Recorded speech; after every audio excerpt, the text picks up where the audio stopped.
Hey everyone, welcome back to my YouTube channel. अगर आपको मेरी वीडियोस पसंद है तो प्लीज़ एक लाइक कमेंट और सब्सक्राइब कर जरूर बताना आपको ये कैसा लगा। आई एम सॉरी, इतने दिनों तक मैं कोई भी वीडियो अपलोड नहीं कर पा रही थी। असल में मैं बहुत ज़्यादा बिजी हो गई थी और साथ ही न्यू ईयर भी आ गया। न्यू ईयर के कारण हमारी पूरी फैमिली ने घूमने का प्लान कर लिया और बाद उसके बाद तो मैं कर ही नहीं पाई। और मैं आज आप लोगों के लिए इसका न्यू चैप्टर लेके आई हूँ। अगर आपको पसंद आए तो प्लीज़ एक लाइक कमेंट और सब्सक्राइब कर जरूर बताना। ओके, तो चलिए हम आज का पार्ट स्टार्ट करते हैं। तो पिछले पार्ट में हमने देखा था विंग लैंड क्लैन आ चुका था और लैंड क्लैन में आते ही उसे लैंड क्लैन का गुस्से का सामना करना पड़ा क्योंकि लैंड क्लैन उसे एक्सेप्ट नहीं करा था। वांग जी लैंड क्लैन को मनाने गया था पर लैंड क्लैन ने साफ सा कह दिया था कि वो वीवुशियान को अपने घर का लैंड फ्रेंड नहीं बनने देंगे क्योंकि वो कभी भी जियांग फैमिली के किसी भी सदस्य को लैंड फैमिली में एक्सेप्ट ही नहीं करेंगे। पर वांग जी तो विंग से प्यार करता है, इसीलिए वो लैंड कुरैन को मना रहा था। पहली बार वांग जी अपने अंकल को किसी बात के लिए मना रहा था, इसीलिए लैंड कुरैन कुछ टाइम सोचते हैं। पर जैसे ही उनके सामने जियांग फैमिया और मैडम यू का फेस आया और उन्हें लगा कि विंग तो उनका बेटा है तो उनका गुण भी विंग के पास होगा, ये सोचकर वो वांग जी से बात करने को ही इनकार देते हैं। वांग जी पहले बहुत मनाता है और उसे जब लगता है कि उसके अंकल नहीं मानने वाले, तब वो फिर से विंग के पास चला गया था। वहीं विंग के पास जाते ही जब विंग को पता चला कि वांग जी के रूम में कोई भी आ नहीं सकता, तो वो जा रहा था पर वांग जी उसे पीछे से हक करके बोलता है, तुम कहाँ जा रहे हो? तुम तो मेरी वाइफ हो, तो तुम्हारा भी पूरा हक होता है इस रूम में आने का। ये बोलकर वो उसके नेक को किस करने वाला था, यहाँ तक कि वो अपने होठों को उसके नेक पे फिराए भी जा रहा था, जिसके कारण विंग को अपनी बॉडी में कुछ अलग सा ही फील हो रहा था। उसे समझ नहीं आया था कि ये क्या है, पर वो उस एहसास को महसूस कर पा रहा था और वो वांगजी से अलग भी नहीं हो पा रहा था क्योंकि उसकी बॉडी हीट हो रही थी।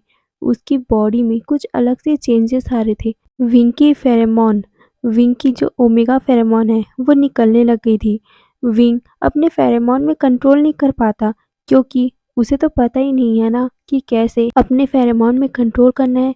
विंग को तो ये पता भी नहीं है कि फेरेमोन विंग की बॉडी में कोई फेरेमोन भी है क्योंकि आज तक उसकी बॉडी से कोई फेरेमोन महसूस ही नहीं हुआ उसे, इसीलिए उसे पता नहीं चल रहा था कि उसकी बॉडी से फेरेमोन निकल रहे हैं। पर वहीं वांगजी को पूरा महसूस हो रहा था। उसे तो बहुत ज़्यादा हॉट भी फील होने लग गया था क्योंकि उसे विंग के फेरोमोन सबसे ज़्यादा पसंद है और जो ट्रिगर करता है वो विंग का फेरोमोन ही है।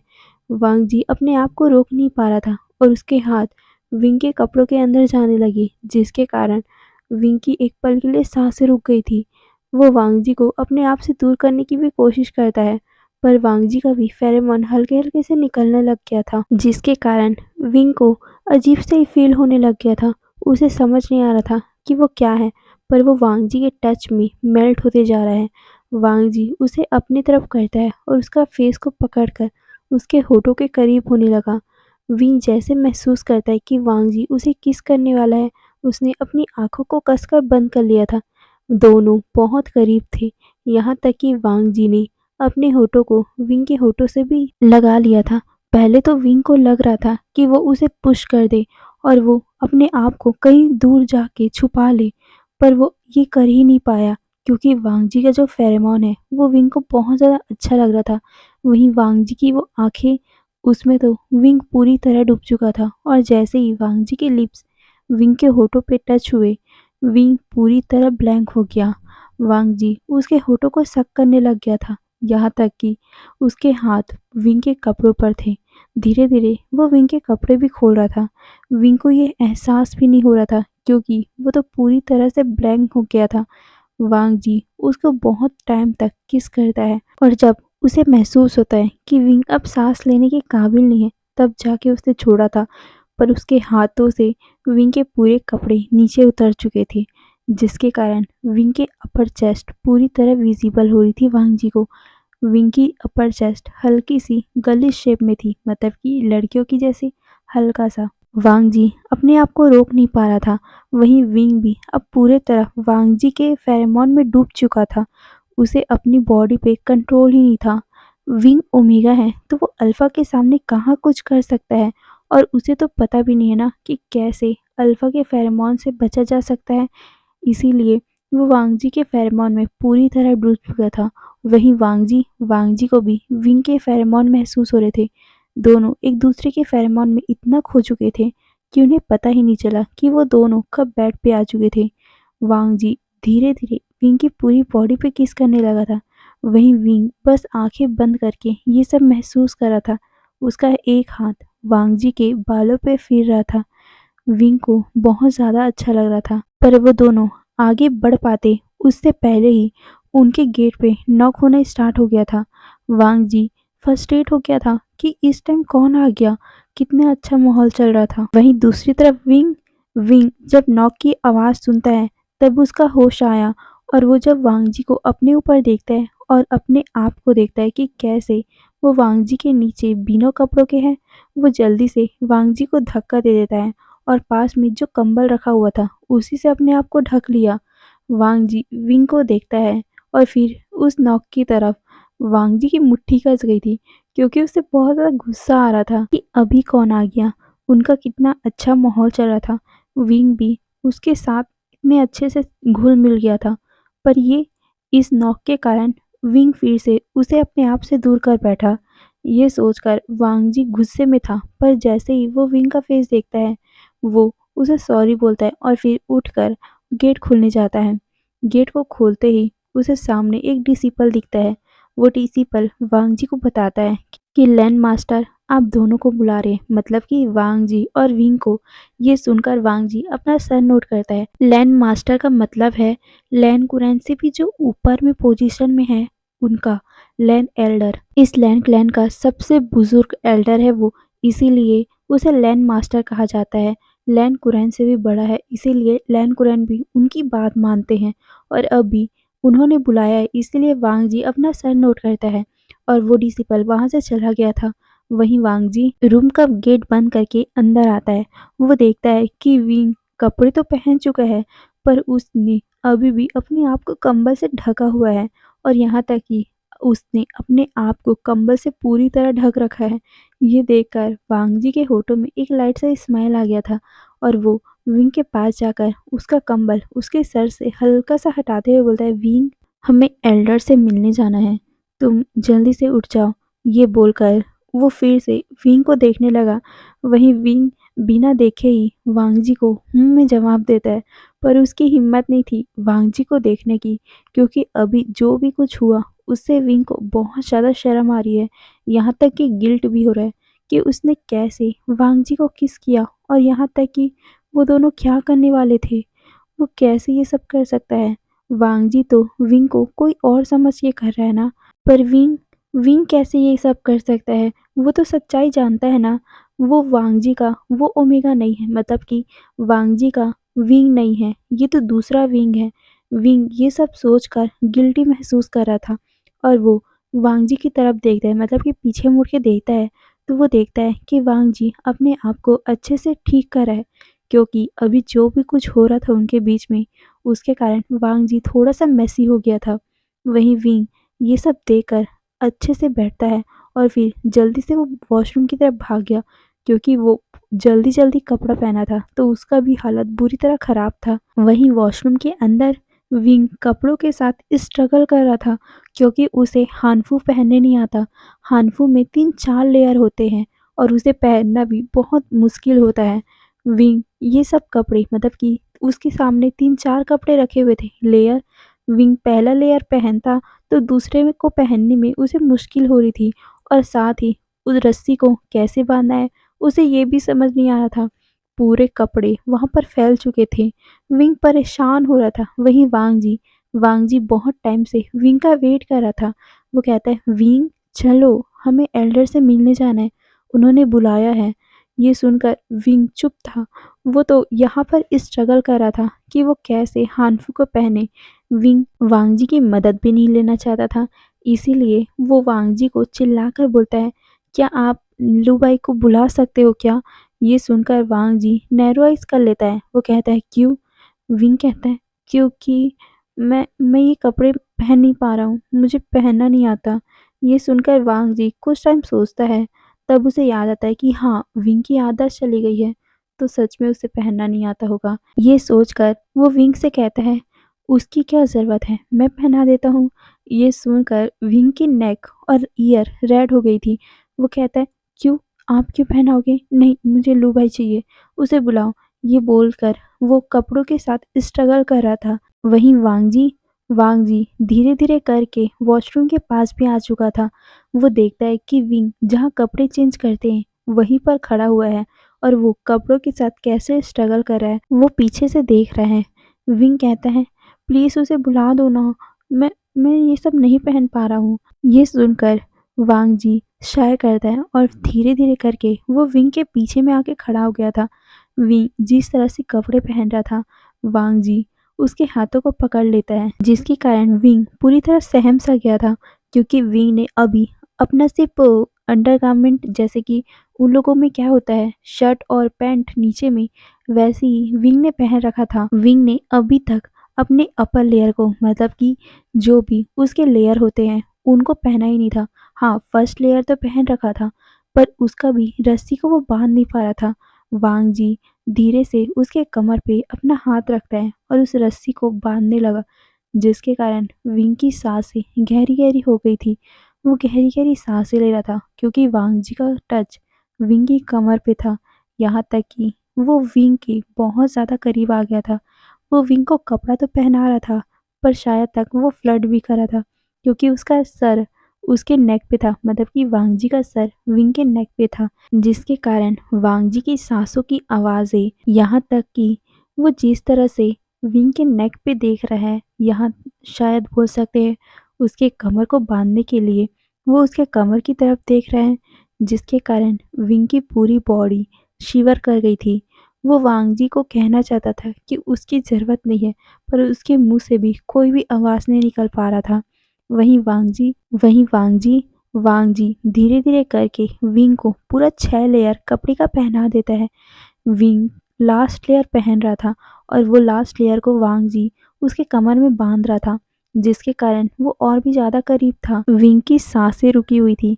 जब से वांग जी उसके करीब है, जब से वांग जी का सर उसके नेक के पास है, वो कुछ भी रिएक्ट नहीं कर रहा था। वो बस गहरी-गहरी सांसें ले रहा था, क्योंकि वांग जी का एक-एक टच विंग की बॉडी में शिवर पैदा कर रही थी। उसकी बॉडी अलग से रिएक्ट कर रही थी, इसीलिए वो अभी तक कुछ भी रिएक्ट नहीं कर रहा था। वहीं वांग जी लास्ट बार जब उसका लेयर को नॉट को बांध देता है, तब वो विंग के फेस की तरफ देखता है और जो विंग गहरी-गहरी सांसें ले रहा था, वो भी अपनी आंखें बंद करके वांग जी को ये देखकर हल्का सा हॉट फील होता है और वो धीरे से उसके नेक को किस करता है, जिसके कारण विंग के मुंह से एक हल्का सा आवाज़ निकल गया था। विंग का नेक सबसे सेंसिटिव पार्ट है, इसीलिए वांग जी ने जब उसके नेक को किस किया, विंग की बॉडी में गूज़बम्प आ गए थे और विंग की आवाज़ें, मतलब वो आवाज़ निकली ना, जिसके कारण विंग शॉक हो गया था। उसने जल्दी से अपने दोनों हाथों से अपने मुँह को कवर कर लिया था। वहीं वांग जी ये सुनने के बाद एक स्मक करता है और वो धीरे से उसके नेक को किस करने लग गया था। विंग आवाज़ें निकालना चाहता था, उसको अजीब सा ही फ़ील हो रहा था, पर वो कुछ कर भी नहीं पा रहा था, क्योंकि वो जम सा गया था। वहीं वांग जी इस बात का पूरा मौका फ़ायदा उठाता है और वो विंग के नेक को किस करते-करते उसे अपनी तरफ मोड़ लेता है और धीरे से उसके हाथ को उसके मुँह से हटाकर उसके होठों के करीब आने लगा। विंग जिसके कारण बहुत गहरी-गहरी सी सांसें ले रहा था, वांग जी उसके होठों के बहुत ज़्यादा करीब आ चुका था, जिसे देखकर विंग ने अपनी आँखों को टाइटली बंद कर लिया था और वो और भी ज़्यादा गहरी-गहरी सांसें ले रहा था। वांग जी धीरे से उसके होठों के पास जाता है और उसके होठों में किस ना करके उसके कान के पास चला गया था और वो उसके कानों में हल्के से आवाज़ में बोलता है, तुम्हें क्या हुआ है विंग? तुम ऐसी आवाज़ें क्यों निकाल रहे हो? क्या तुम्हें कुछ हो गया है? ये बोलते हुए वांग जी उसके कानों को लिक कर लेता है, जिसके कारण तो विंग की पूरी बॉडी नम पड़ गई थी और वो वांग जी के कपड़ों को टाइटली पकड़ लेता है। वांग जी को बहुत ज़्यादा अच्छा लग रहा था, विंग जो ऐसे रिएक्ट कर रहा था। वांग जी उसके नेक पे किस करता है और फिर उससे दूर हो गया और वो उसके सर पे हल्का सा अपनी उंगली से टैप करते हुए बोलता है, चलो जल्दी, क्या सोच रहे हो, मैं अभी कुछ नहीं करने वाला, वो तो करूँगा मैं रात को। ये बोलकर वो इस्मक करता है। वही विंग जब वांग जी की ऐसी बातें सुनता है और जब वांग जी ने उसके सर पे हिट किया था, तब उसने अपनी आँखें खोली थी और वो अभी तक जो भी महसूस करा था और जो भी उसने किया था, उससे वो शॉक में पड़ गया था और वो वांग जी से अलग होते हुए उसके तरफ देखता है और जैसे ही वांग जी ने उसके तरफ स्माइल करके देखा, विंग का दिल ज़ोरों से धड़कने लग गया था, जिसे विंग सहन नहीं कर पा रहा था और वो वांग जी के पास से जल्दी से भाग गया था, वो भी बाहर की तरफ। वहीं वांग जी विंग की ऐसी हरकतों को देखकर एक छोटा सा स्माइल करता है और वो भी विंग के पीछे पीछे चला गया। वहीं दूसरी तरफ विंग विंग जल्दी से भागकर गेट खोलता है और वो बाहर भागने ही वाला था कि तभी उसे एहसास होता है कि उस घर के बाहर बहुत सारे गार्ड खड़े हुए हैं, जिसके कारण विंग शांत हो गया था और यहाँ तक कि लू शाओ ने भी उसे पूछ लिया था कि राजकुमार क्या हो गया है। तभी विंग को जब एहसास हुआ कि यहाँ पर लू शाओ और बाकी लोग भी हैं, इस कारण वो चुप हो गया था और वो शांति से खड़ा हो गया था। वहाँ जितने भी लोग थे, मतलब कि जितने भी अल्फा गार्ड्स थे, वो विंग को ही देखे जा रहे थे क्योंकि विंग अभी बहुत ज़्यादा क्यूट लग रहा था। विंग ब्लश करने के कारण उसके गाल हल्के से पिंक हो गए थे, यहाँ तक कि वो अभी जो भी कुछ हो रहा था उसके कारण विंग के बाल हल्के से मैसी हो गए थे और मैसी बालों में तो विंग बहुत ज़्यादा ही क्यूट लग रहा था, यहाँ तक कि हॉट भी, जिसके कारण बहुत सारे अल्फाओं की नज़र विंग पे ही थी। वहीं वांग जी जब पीछे आ ही रहा था तो उसकी नज़र पड़ती है कि विंग के ऊपर कई सारे अल्फाओं की नज़र है और वो विंग के पीछे आकर खड़ा हो गया और वो सबको ग्लेयर करने लगा, जिसके कारण जितने भी गार्ड थे उन्होंने अपना सर नीचे कर लिया था। वहीं दूसरी तरफ वांग जी विंग के पास जाकर उसकी कमर को पकड़कर अपनी तरफ खींच लेता है, जिसे विंग शॉक में पड़ गया था और वो वांग जी की तरफ देखता है और साथ ही उसके हाथों को अपने कमर से हटाने की कोशिश भी कर रहा था। पर वांग जी अभी थोड़ा सा जेलस फील कर रहा था क्योंकि इतने सारे अल्फाओं की नज़र विंग पे ही थी ना, और वांग जी ये देखकर उसे सहन नहीं हुआ और उसे जेलसी हुई, इसीलिए उसने विंग का कमर सबके सामने पकड़ लिया। विंग जब उसका हाथ हटा रहा था तब वांग जी और भी ज़्यादा अपने हाथ को कस रहा था और वो विंग की तरफ देखते हुए कहता है, हमें जल्दी जाना होगा। फिर वो दोनों लैंड मास्टर के पास, मतलब कि लैंड एल्डर्स के पास जाने लगे। उनके साथ साथ उनके बाकी सारे गार्ड्स भी जा रहे थे। लू बाई भी उन लोगों के पीछे पीछे ही जा रही थी। विंग लू बाई के साथ जाना चाहता था पर वांग जी उसे एक पल के लिए भी छोड़ नहीं रहा था। उसकी कमर को बहुत ज़्यादा टाइटली पकड़ रखा था वांग जी ने। कुछ ही टाइम में वो सभी लोग मेन हॉल में पहुंच चुके थे। मेन हॉल में सारे लैंड एल्डर्स के साथ साथ लैंड कुरैन और लैंड सीचैन भी वहीं बैठे हुए थे। जैसे ही उन्होंने वांग जी और विंग को देखा, वो सभी खड़े हो गए थे। वांग जी उन सभी को ग्रीट करता है, वही विंग भी, क्योंकि विंग ना चाहते हुए भी इस लैंड क्लैन की बहू जो बन चुका है। बहू इसलिए क्योंकि वो वांग जी के साथ दुल्हन बन के आए हुए ना। विंग अपने मन में ही सोच रहा था, यहाँ आकर मुझे क्या क्या करना पड़ रहा है, पर ये तो मुझे करना ही पड़ेगा क्योंकि मैं यहाँ दुल्हन बन के आया हुआ हूँ और मैं अपनी फैमिली की रेपुटेशन बर्बाद थोड़ी ना कर सकता हूँ। ये सोचकर वो उन सभी को ग्रीट करता है। सारे लोग वांग जी और विंग को बैठने का इशारा करते हैं। विंग और वांग जी एक साथ एक जगह पे बैठ जाते हैं। तभी लैंड मास्टर, मतलब कि जो लैंड एल्डर था, जो सबसे बड़ा था, वो उन दोनों को देखते हुए बोलता है, तुम दोनों ने शादी की है। वांग जी, तुमने हमारी मर्जी के बिना ये शादी की है, ये इनप्रोप्रिएट था, पर हम अब कुछ भी नहीं कर सकते क्योंकि अब तुमने शादी कर ली है। अब हमें ना चाहते हुए भी इस शादी को मानना ही पड़ेगा क्योंकि लैंड सेक्ट में एक बार शादी होती है, ये हमारे पूर्वजों ने नियम बना रखा है और तुमने ये पहली शादी कर ली है और अब हम कुछ भी नहीं कर सकते। इसीलिए इसीलिए हम सभी एल्डर्स ने निर्णय लिया है कि तुम्हारी ओमेगा को हम स्वीकार करेंगे, बट इसे प्रूव करना पड़ेगा कि ये हमारे लैंड क्लैन के काबिल है और अगर ऐसा नहीं कर पाया ये, तो इसका पूरा जिम्मेदारी लैंड कुरैन लेंगे। लैंड कुरैन उसके बाद जो भी कुछ करना चाहे वो कर सकते हैं। ये सुनकर वांग जी अपना सर नोट करता है। उसे तो ये बहुत ज़्यादा अच्छा लगा। अगर उन्हें एक मौका मिल रहा है तो ये मौका को वो छोड़े क्यों? ये सोचकर वांग जी खुश था, पर विंग विंग थोड़ा कंफ्यूज था क्या करना होगा। पर वो अपनी कंफ्यूजन को ज्यादा शो ना करते हुए चुपचाप वहीं पर बैठा हुआ था। फिर वो लैंड एल्डर वांगजी और विंग को देखते हुए कहते हैं, चलो अब तुम्हारी रस्में चालू होंगी। तुम्हें पता है ना, हमारी रस्में बहुत ज़्यादा इम्पोर्टेंट होती है। वांगजी अपना सर हिलाता है और फिर वो विंग का हाथ पकड़ के खड़ा हो गया था। विंग बस चुपचाप जो हो रहा था उसे देख रहा था और साथ ही जो एल्डर्स उसको करने को बोल रहे थे वो चीज़ विंग करता जा रहा था। वहीं वांगजी विंग का साथ दे रहा था। कुछ टाइम बाद वो दोनों एक एंचेस्टर के सामने बैठे हुए थे। ये इनका लास्ट रस्म था जो उन्हें पूरा करना था। उसके बाद ही विंग पूरी तरह से लैन क्लैन का एक सदस्य बन जाएगा, लैन फैमिली का एक सदस्य बन जाएगा।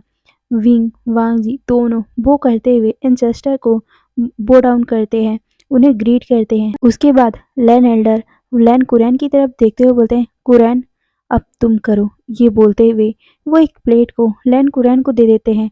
लैन कुरैन बस चुपचाप खड़े हुए थे। अभी तक उन्होंने कुछ भी नहीं बोला था, क्योंकि वो इस लैन एल्डर के सामने कुछ भी नहीं बोल सकते, क्योंकि ये उनके फादर के एज के हैं और लैन फैमिली में ऐसा रिवाज है कि वो कभी भी अपने बड़ों का डिसरिस्पेक्ट नहीं करते। इसीलिए लैन कुरैन बस चुपचाप उस प्लेट को ले लेते हैं और उस प्लेट को ले जाकर वो वांगजी को दे देते हैं। पर उनके फेस में कोई भी रिएक्शन नहीं था। उनका फेस देखकर ऐसा साफ साफ पता चल रहा था कि उन्हें इन सभी में कोई दिलचस्पी नहीं है, और खासकर विंग में। इसीलिए वो चुपचाप वांगजी को वो ले जाकर दे देते हैं। पर वांगजी उसे ले पाता उससे पहले ही लैन एल्डर लैन कुरैन को कहते हैं, कुरैन ये तुम क्या कर रहे हो? उसे वांगजी को नहीं, उसकी ओमेगा को देना है। ये सुनकर लैन कुरैन उस एल्डर को देखते हैं और फिर एक गहरी सी सांस लेकर उस ट्रे को विंग के पास लेके चले जाते हैं। विंग बस चुपचाप वहीं पर बैठा हुआ था। उसे कुछ भी समझ नहीं आ रहा था कि आखिर ये क्या कैसी रस्में हैं। पर वो कुछ ना रिएक्ट करके उस ट्रे में जो रिबन था, जो फोरहेड रिबन था, उसे ले लेता है। उसे समझ नहीं आया था कि इस फोरहेड रिबन को क्या करना है। तभी लैन कुरैन उसे थोड़ा सा कोल्ड टोन में बोलते हैं, इसे वांगजी को बांध दो उसके फोरहेड पे। ये सुनकर विंग उसकी तरफ देखता है, फिर धीरे से अपना सर हिलाकर वांगजी के पीछे चला गया और वांगजी के बालों को हल्का सा साइड करके वो उसके फोरहेड पे वो रिबन भी बांध देता है। वांगजी के होठों में एक लाइट सा स्माइल आ गया था, क्योंकि अब से विंग पूरी तरह से उसका हो गया। अब उसको कोई भी अलग नहीं कर सकता, लैन फैमिली भी नहीं। ये सोचकर वांगजी स्माइल कर रहा था। वहीं विंग विंग उसको बांधने के बाद वापस अपनी जगह पे आके बैठ गया था। फिर लैन कुरैन वांगजी की तरफ देखते हैं और फिर वांगजी से कहते हैं कि तुम इसे भी रिबन बांध दो। ये सुनकर वांगजी अपना सर हिलाता है और फिर वो विंग का हाथ पकड़ के जो उसके हाथों में रिबन बंधा हुआ था उसे निकाल कर विंग के फोरहेड पे बांध देता है। विंग जब वांगजी की आंखों में देखता है वो बस देखता ही रह गया था, क्योंकि वांगजी की आंखों में अभी बहुत ज़्यादा प्यार था। उसकी आंखों में बहुत ज़्यादा खुशी थी। उस खुशी को विंग महसूस कर पा रहा था। फिर ये रस्म होने के बाद वांगजी और विंग पहले लैन कुरैन को बो करते हैं और फिर धीरे धीरे करके वहाँ जितने भी एल्डर्स थे, जितने भी लोग थे, उन्हें ग्रीट करने लगे। वहीं जब वांगजी और विंग ने लैन कुरैन को ग्रीट किया था, उसके बाद लैन कुरैन वहाँ से जा ही रहे थे कि तभी वो लैन एल्डर फिर से लैन कुरैन को रोकते हुए बोलता है, कुरैन कहाँ जा रहे हो? तुम एक रस्म भूल रहे हो। ये सुनकर लैन कुरैन रुक गए थे और वो पीछे की तरफ मुड़कर उस एल्डर को देखते हुए कंफ्यूज थे कि अब कौन सी रस्म बच गई। तभी वो एल्डर लैन कुरैन की तरफ देखते हुए बोलते हैं, कुरैन ये हमारे राज घराने की पहली ओमेगा है, हमारी लैन फुरैन है, तुम उसकी उपाधि उसे दो। ये सुनकर लैन कुरैन का मुंह बन गया था। वो विंग को लैन फुरैन का उपाधि नहीं देना चाहते, क्योंकि वो नहीं चाहते कि कोई भी जैंग फैमिली का सदस्य लैन फुरैन का उपाधि ले। वो तो ये भी नहीं चाहते थे कि विंग इस क्लैन में रहे, पर क्या कर सकते हैं, लैन एल्डर्स की बात है। वो लैन एल्डर उससे बड़े हैं तो उसका बात तो उन्हें मानना ही पड़ेगा। इसीलिए वो चुपचाप विंग के पास आ गए थे। वहीं एक डिसिपल आकर लैन कुरैन को एक ट्रे देते हैं जिसमें एक जेड रखा हुआ था, एक जेड का लटकन। उसे वो विंग को दे देते हैं। विंग को कुछ समझ में नहीं आ रहा था कि ये चल क्या रहा है और लैनफ्रेन, ये लैनफ्रेन है क्या? पर वो ज़्यादा ना सोच के उस जेड पेंडेंट को ले लेता है और वो अपने हाथों में ही पकड़ा हुआ था कि तभी लैन कुरैन उसे कोल्ड टोन में बोलते हैं, मैं बिल्कुल नहीं चाहता कि तुम जैसा पर्सन इस उपाधि के काबिल भी हो, पर मैं कुछ नहीं कर सकता क्योंकि हमारे लैंड एल्डर्स कह रहे हैं। इसीलिए अगर तुम इस उपाधि को ले ही रहे हो तो ध्यान रखना ये कोई मामूली काम नहीं है और मैं देखना चाहता हूँ कि तुम क्या कर सकते हो और मैं खास कर ध्यान रखूंगा कि तुम इस उपाधि का अच्छे से ख्याल रखो, इसका दुरुपयोग मत करना, नहीं तो सोच लेना। ये बोलकर वो विंग को देखते हैं।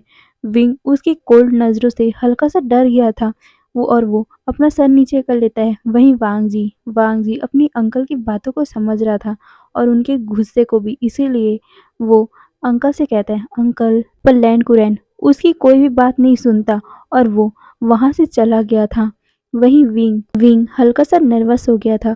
फिर बाकी एल्डर उनके पास आते हैं और उन्हें आशीर्वाद देते हैं कि उनकी अब मैरिड लाइफ अच्छे से बीते।